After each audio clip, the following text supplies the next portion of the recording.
Dalam Prolegda Banjarmasin tahun 2023, pemerintah kota memasukkan Raperda Penyertaan Modal PT Air Minum Banjarmasin.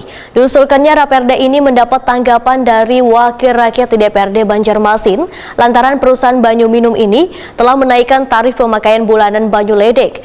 Bila nanti Raperdanya disetujui, maka akan dibentuk pansus sehingga dalam pembahasannya harus benar-benar dikaji dan dikawal ketat.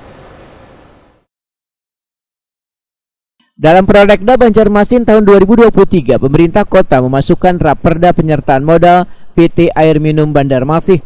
Diusulkannya Raperda ini mendapat tanggapan dari Wakil Rakyat di DPRD Banjarmasin lantaran perusahaan banyu minum ini telah menaikkan tarif pemakaian bulanan banyu ledeng tersebut. Ketua Komisi 2 DPRD Banjarmasin Awan Subarkah Waitakuni Prima TV Jelang Tengah hari Selasa 4 Oktober 2022 memedahkan Dewan Kada serta-merta menyetujui usulan penyertaan modal untuk PT AM Banjarmasin.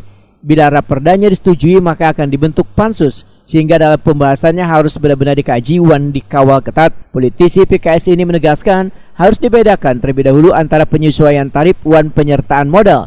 Menurut Awan Subarkah, penyertaan modal kemungkinan dipakai untuk peningkatan pelayanan distribusi nakai peningkatan jaringan perpipaan di Stoyo S serta pembuatan IPA One Booster di Sungai Andai. Selain itu, tambahan modal untuk PT Air Minum Banjarmasin ini bisa dari pinjaman perbankan maupun pinjaman ke Kementerian Keuangan.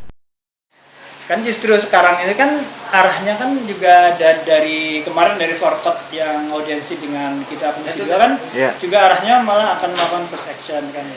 Jadi itu kita lihat sampai ini kan sampai awal 2023 atau akhir 2022 itu seperti apa kan instalasinya kan. Pak, yang bertanya Pak, ini kira-kira membebani kepada anak keuangan daerah kan kita sudah penyimpanan modal ke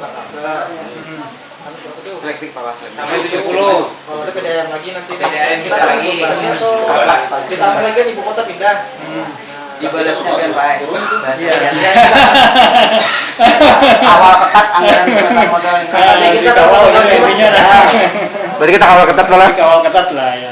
Oke. Ada serta setuju kan? Tidak serta-merta harus dikawal.